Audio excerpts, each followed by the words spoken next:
अभी मानसून का मौसम चल रहा है, ये बात हम सब जानते हैं और बारिश के मौसम में जगह जगह बाढ़ होना आम बात है। ऐसा होता ही रहता है, पर अगर हम बात करें भारत के उत्तर पूर्व के राज्य आसाम के बारे में तो आप दंग रह जाएंगे। जी हाँ दोस्तों, बाढ़ के वजह से आसाम और यहाँ रहने वाले लोगों का हालत अब देखी नहीं जा सकती। नमस्कार दोस्तों, jm.com में एक बार फिर से आपका स्वागत है। आज हम बात करेंगे आसाम में चलता रहा बाढ़ के तांडव के बारे में। वीडियो में अंत तक बने रहना और चैनल पर नए आइए तो सब्सक्राइब जरूर कर लेना। तो चलिए वीडियो को शुरू करते हैं। आसाम में इस बार को लेके कुल 3 बार बाढ़ ने तांडव मचाई, जो कि पहली बार मचाई अप्रैल में और फिर कुछ दिन बाद एक बार फिर से तांडव मचाई। और अब प्रकृति ने इतना भयंकर रूप लिया कि जिसके चलते आसाम में रहने वाले लोगों का हाल और उनकी दुख हम भाषा में बयान नहीं कर सकते। अब तक के 25 के ऊपर जिले ने बाढ़ के तांडव चलाया। 20 लाखों के ऊपर लोग इस बाढ़ के तांडव में अपना सब कुछ बर्बाद कर दिया है। कितने लोगों का मौत हो गया अभी तक, ये तो सोच के बाहर है। हजारों गांव अभी तक पानी के अंदर है। वहां रहने वाले लोगों का पता भी नहीं कि उसकी सपनों का घर अब है या नहीं है। अपनों को खोने का गम, अपना सपनों का घर ये पानी में बह जाते हुए देखना कितना दुख की बात है। ये सिर्फ वही जानता है जिनका पूरी ज़िंदगी की कमाई से ये घर बनाई थी और वो भी उनके आंखों के सामने पानी की लहर में चला गया। अब नहीं खाने के लिए खाना है, ना पीने के लिए पानी है और ना ही पहनने के लिए कपड़ा। बाढ़ ने ना सिर्फ इंसान को ही नुकसान पहुंचाया बल्कि पालतू जानवर और जंगली जानवर को भी बुरी तरह से नुकसान पहुंचाया। इंसान चाहे तो कहीं भी जा सकता है, पर बेचारा जानवर कहाँ जाएंगे, क्या खाएंगे। गांव शहर पूरी तरह बाढ़ में फंसा हुआ है। गांव के लोगों का हालत दिन ब दिन बिगड़ता जा रहा है। वे चाहे तो भी कहीं नहीं जा सकता, क्योंकि कहीं अगर बाढ़ ने रास्ता उठा के लेके गया तो कहीं पुल उठा के लेके गया।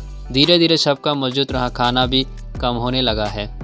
इन सबसे महत्वपूर्ण बात यह है कि एक दिन तो बाढ़ चला जाएगा, सब कुछ फिर जैसा हो जाएगा, लेकिन यहाँ के बच्चे का भविष्य अंधकार है, क्योंकि स्कूल कॉलेज सब कुछ पानी के नीचे है।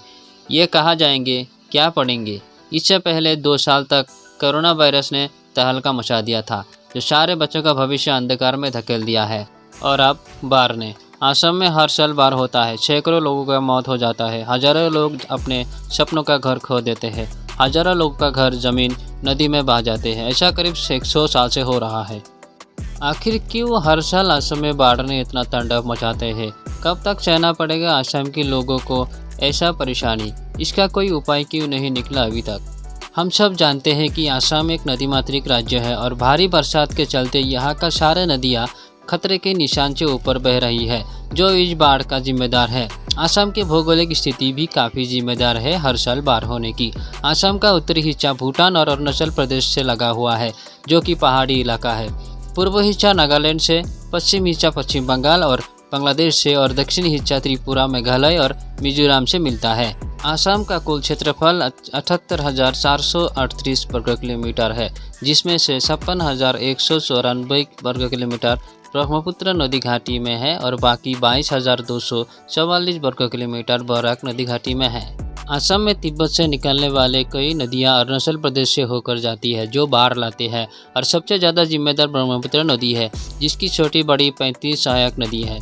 अरुणाचल प्रदेश से जब यह नदियां आसाम के प्रवेश करते हैं तो पहाड़ी इलाके से सीधे मैदान में आ जाते हैं, जिसकी वजह से तबाही ज़्यादा होती है।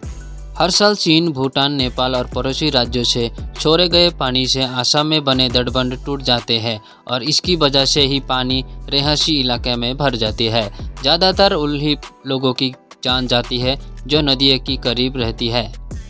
विशेषज्ञों का कहना है कि गर्मी में तिब्बत का ग्लेशियर की पिघलने और उसके तुरंत बाद मानसून सीजन शुरू होने की वजह से भी ब्रह्मपुत्र और दूसरे नदी के पानी काफ़ी तेज गति में आसाम के मैदानी इलाके में पहुंच जाती है। आसाम में तबाही के लिए कुछ नदियां जिम्मेदार हैं, जैसे सांगपू, लोहित, सोवनसिरी नदियां जो तिब्बत से निकल आती है। ऊपरी हिस्सा में जो सांगपू नदी अरुणाचल प्रदेश से होकर भारत में प्रवेश करती है तो इनका नाम सियांग नदी हो जाता है।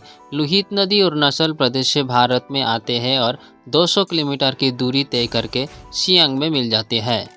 सोवनसिरी नदी अरुणाचल प्रदेश से होते हुए आसाम में आते हैं और ब्रह्मपुत्र में मिल जाते हैं। दिबांग नदी अरुणाचल प्रदेश से ही निकलने वाली नदी है, जो अरुणाचल प्रदेश में ही सियांग में मिल जाती है। सियांग और दिबांग को जो मिल हुई धार आसाम में प्रवेश करती है, उसे ही ब्रह्मपुत्र कहते हैं। कामेंग, डिक्रांग और दिहिंग नदियाँ अरुणाचल प्रदेश में निकलते हैं और ब्रह्मपुत्र में मिल जाते हैं। मानस नदी अरुणाचल प्रदेश से निकलती है और भूटान होते हुए आसाम आकर ब्रह्मपुत्र में मिल जाती है। धनसिरी नदी नागालैंड से निकलती है और आसाम में ब्रह्मपुत्र में मिल जाती है। बराक नदी मणिपुर से निकलती है और नागालैंड होते हुए आसाम में आते हैं। पहाड़ियों से आने वाले पानी ब्रह्मपुत्र पर उसकी सहायक नदियों का जलस्तर अचानक बढ़ा देता है। यही वजह से कि आसाम में सालाना बाढ़ की समस्या गंभीर हो रही है। इसके अलावा बाढ़ की समस्या के लिए मानवीय गलतियाँ भी काफ़ी हद तक जिम्मेदार है।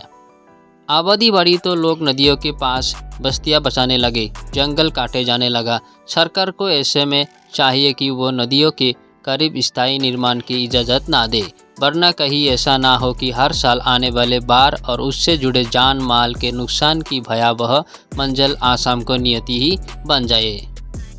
दोस्तों, इस वीडियो की आपका क्या राय है, कमेंट में हमें ज़रूर बताइए और देश विदेश से जुड़े ऐसे ही वीडियो देखने के लिए हमारे चैनल को सब्सक्राइब जरूर करें। आखिर में बने रहने के लिए आपका बहुत बहुत